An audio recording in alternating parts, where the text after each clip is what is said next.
I will tell you that what I have learned over the years from having invested for 35 years now, that the vast majority of what mutual funds, of the money that you make in mutual funds, is number one, because you actually put money in it. There's a lot of people with a lot of theory. There's a lot of people that sit around and talk about stuff over a cup of coffee, and they have a lot of opinions, but they get paralysis of the analysis and they never do anything. The actual investing of money is what causes investments to grow more than anything else. The second thing that I spend the vast majority of my time, other than actually doing it when it comes to investing, is I look at the rates of return over a long period of time. And, there's a couple ways to measure that.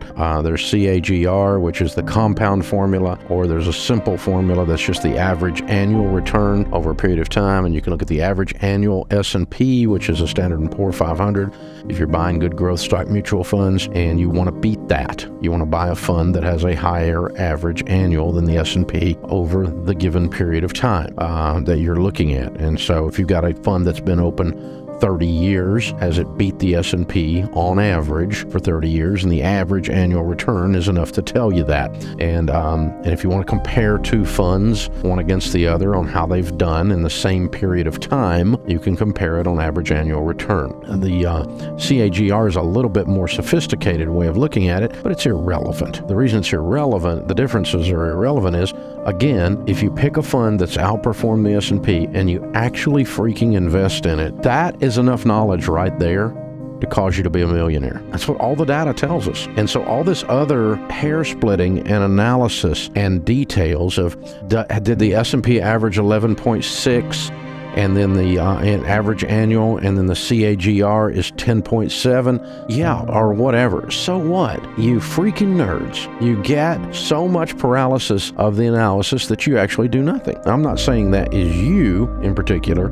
Asking about a book for dummies, that's a different thing. But what you have to be aware of in the open market is the people that are drawn to the financial services world are math people. They love math. I'm a math person. I love math. And I caught myself for many years getting caught up in over analysis. I was spending so much time analyzing, I was doing nothing. And people get paralysis of the analysis. And a lot of people in the financial world do the same thing, and they will spend an immense amount of their life with their head stuck up their butt trying to figure out something. It's unbelievable, instead of actually doing it. The ones that we talk to, these millionaires on this Millionaire Theme Hour, I'm a teacher, Dave. My husband is an engineer. My wife is an engineer, and I'm a teacher. And we've invested in our 401k. Were you concerned about the difference between CAGR and average annual? What's that? What's your net worth? $4.2 million. What's that? What's the difference? They don't even know. Did you look at the expense ratios on the mutual fund?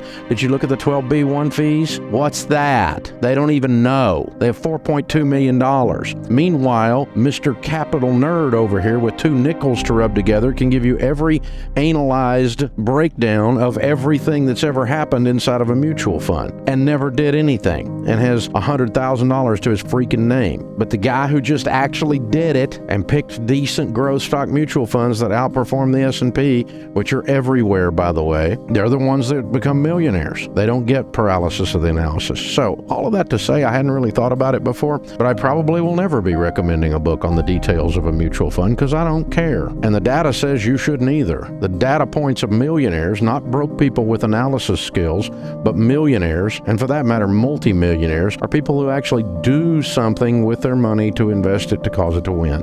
And they have some basic investing tenets that they use. So if you go across the four types of mutual funds we talk about, growth and income, aggressive growth, and international, and you decide to spread across those four over a period of 30 years, that portfolio of mutual funds that outperform the S&P will outperform just being in one type of fund or just being in one fund. Or take out any one of those four and it will underperform what all four of them are together. We've done the research, we've done the analysis, we broke it down down. We've had our SmartVestor pros look at it. We've gone through it all. It's absolutely there. So you don't have to have a big bunch of detailed analysis on this. Now, you're welcome to look at it. I'm not trying to hide anything from you. You're welcome to understand it. But my point is these minute differences in viewpoints on these things, honestly, most people don't even think about whether the mutual fund has a load or not, meaning do they pay a commission or not? And that's a mistake. You should pay a commission on a portion of your funds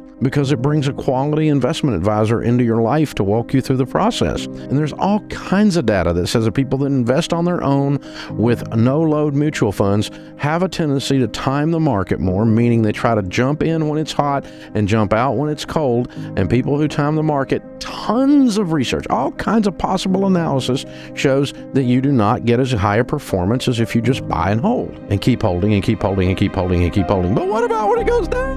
No one gets hurt on a roller coaster ride except those that jump off. I have never divested a single mutual fund that I own except when it underperformed its category over an extended period of time, meaning if I had a growth stock mutual fund that was underperforming all other growth stock mutual funds over an extended period of time, I would move it to a different growth stock mutual fund. Or if I was buying a piece of real estate, I have cashed out some no-load funds that I bought for that purpose. Other than that, I've never one time in 35 years moved money out of the market because I was scared or into the market because I was greedy. I just steadily invest, steadily invest, steadily invest, steadily invest, steadily invest, steadily invest, and there is millions and millions and millions of dollars in there as a result. And you can too. The data all shows us that when you have someone coaching you to keep you from jumping in and out and to give you some basic information to keep you investing and understanding what you're investing in, someone with the heart of a teacher like one of our SmartVestor pros, the data all tells us that when you stay in the game, you don't jump in and out, you got somebody coaching you to show you how to pick something that's in better than the S&P 500, that's really about all that matters.